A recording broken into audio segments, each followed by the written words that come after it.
Now that we finally reached the finale of my 12-part Mario movie analysis series, there's still one question left that we have to address. Isn't the Mario movie actually pointless?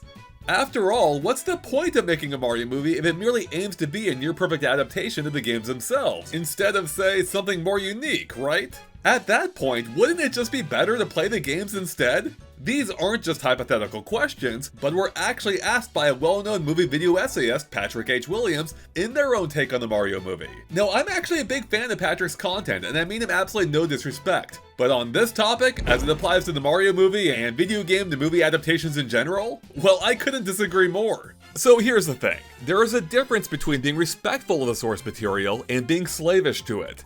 So bold! As the movie explores myriad elements that the games never have, and likely never will, at least to any significant degree. Like how it features an actual story with dynamic plot beats, and characters with wants, needs, and actual arcs. Mario and Luigi have actual conversations now, and no, this didn't count. They also have a proper origin story beyond a stork did it. They even have an entire family now, which has only been hinted at before. So the very question itself of why someone would watch the Mario movie when they could just play the games instead is at best ignorant, and at worst incredibly dismissive. Because as a lifelong fan of the games, the movie provides an experience that the games simply can't. I'm never going to see Mario in the games get frustrated from falling into a pit too many times. Nor are the games going to slow down to focus on what Mario himself desires. And even if the games could provide these things, would we even want them to? I play games to, well, play them. And when I turn Mario on, please don't take that out of context, I'm expecting to be interacting and overcoming challenges all by myself, which having story sequences will only get in the way of. I actually get annoyed whenever games take control away from me for any longer than necessary. Whereas my expectations are entirely different when I sit down to watch a movie. That's when I want to see a story unfold before me, and witness how the characters manage to overcome the obstacles in their path, whether they be physical or mental barriers. So the argument that the Mario movie doesn't offer anything that the games don't already do is completely without merit. One of the points that Patrick brought up is that he thinks comic books are the better source for a movie adaptation, because of their static images, implying that video games have little to gain by virtue of already being a motion-based medium. And to support this point, he then pointed out how the video game, Super Mario Bros. Wonder, looks exactly like the movie. And honestly, the animation quality in a movie like Mario isn't that much better than how current-gen graphics look in a Mario game. What?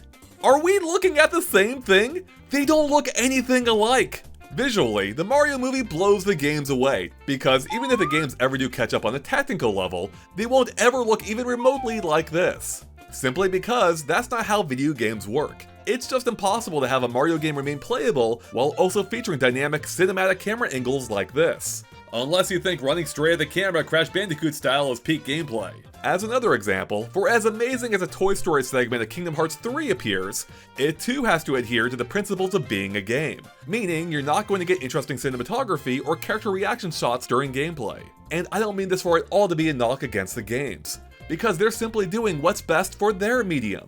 Furthermore, I would argue that as a medium, video games generally have more to gain from being adapted into film than even comics do. Because comics, like film, are inherently a story-driven medium, whereas games don't have to be. Games can get away with having a bare-bones story, or even no story at all, as interactivity is the key selling point of that medium, rather than featuring a deep narrative. Not that they can't, just that they don't need to. Hell, I would even go so far as to say that comic books often look much more like their film adaptations than the video game equivalent does. And that's especially the case for Mario. Also, it's a little ironic that Mario Wonder was a game picked by the essayist for this example, considering that Nintendo have stated themselves that the game only looks as good as it does as a direct result of the movie. I can't believe I have to say this, but movies and games are fundamentally different. Even if both might be fun, they're fun in their own ways. Playing as Mario to overcome challenges yourself is not at all the same as seeing the character of Mario overcome them himself. It'd be like asking, why ride the Star Wars ride when you can stay home and watch the movies instead?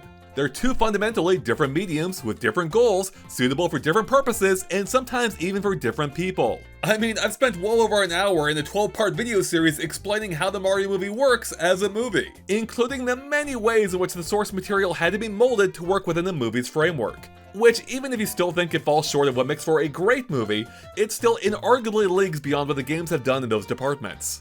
And here's perhaps the strongest point yet to support that view. Do you remember the sequence when Mario and Peach first ventured out on their adventure? And we see them pass through a wide variety of regions like grasslands, deserts, jungle, and mountains?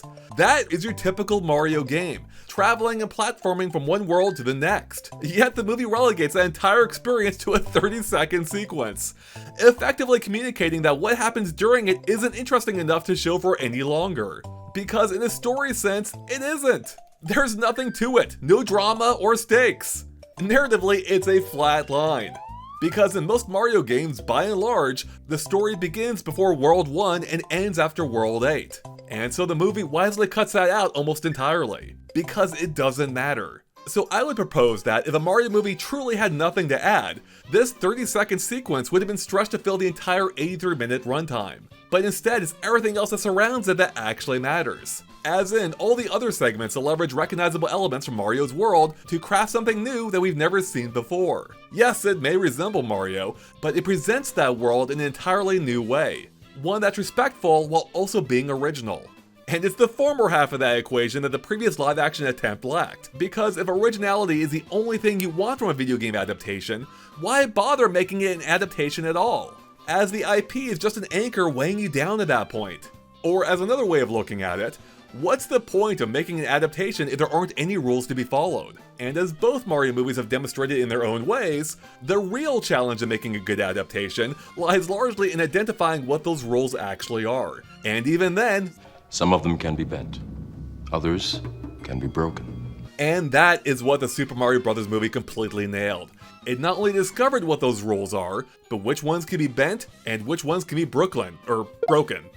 It's that very understanding that allowed the movie to showcase these characters and worlds that we've known and loved for over 30 years in fantastical new ways, without ever feeling like a betrayal of the source material. And the end result of that is a movie that's just fun. This is fun! To the point that it left me smiling like an idiot after even several watches.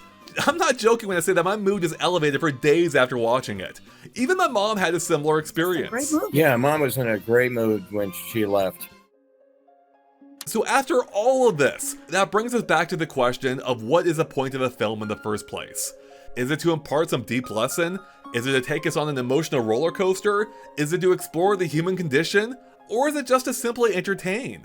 And the true answer is all of the above. Any one film doesn't need to do anything beyond being the best version of what it sets out to be, even if the critical reaction doesn't always seem to back that up, as it does often feel like different criteria are applied differently depending on the film and the reviewer's own biases. But look, my goal isn't to change anyone's mind. I simply wanted to explain in video form, that's quickly approaching the runtime of the film itself, why the Mario movie works so well for those of us who did love it, and why it probably deserves more credit for what it achieved rather than what it didn't. Because there is just something about the Super Mario Bros. Movie that works, including in ways I haven't quite experienced in any other film. Maybe it's partially the joy of seeing a couple of normal blue-collar guys with relatable fears and ambitions come to grips with an increasingly unhinged situation. Or maybe it's just how genuine the entire thing presents itself. Or could it possibly be how cute and whimsical the entire movie is? Or perhaps how through even all of that, it still finds the time to explore emotional moments without bringing the movie to a grinding halt. I could keep going, but I think the main point is that there isn't just one singular element that makes the movie a success, but instead how it's a variety of elements, nearly perfectly proportioned, working together in concert to create one of the most enjoyable and rewatchable films I have ever seen. I'm not saying it's the best film ever, just one of the ones I've ever had the most fun at. The fact that it just happens to star some of the gaming's most recognizable figures is just a cherry on top. So unless the act of having fun is pointless, then the Super Mario Bros. Movie is anything but. Hey, congrats! You made it to the end of my 12-part Mario movie analysis series! That's no small feat! But if you missed any of the prior 11 parts in which we explore different facets of the movie in depth, make sure to check out the full playlist linked on the screen right now. Otherwise, make sure to click that subscribe button and ring that bell for tons more in-depth videos from us, both on the Mario movie and otherwise.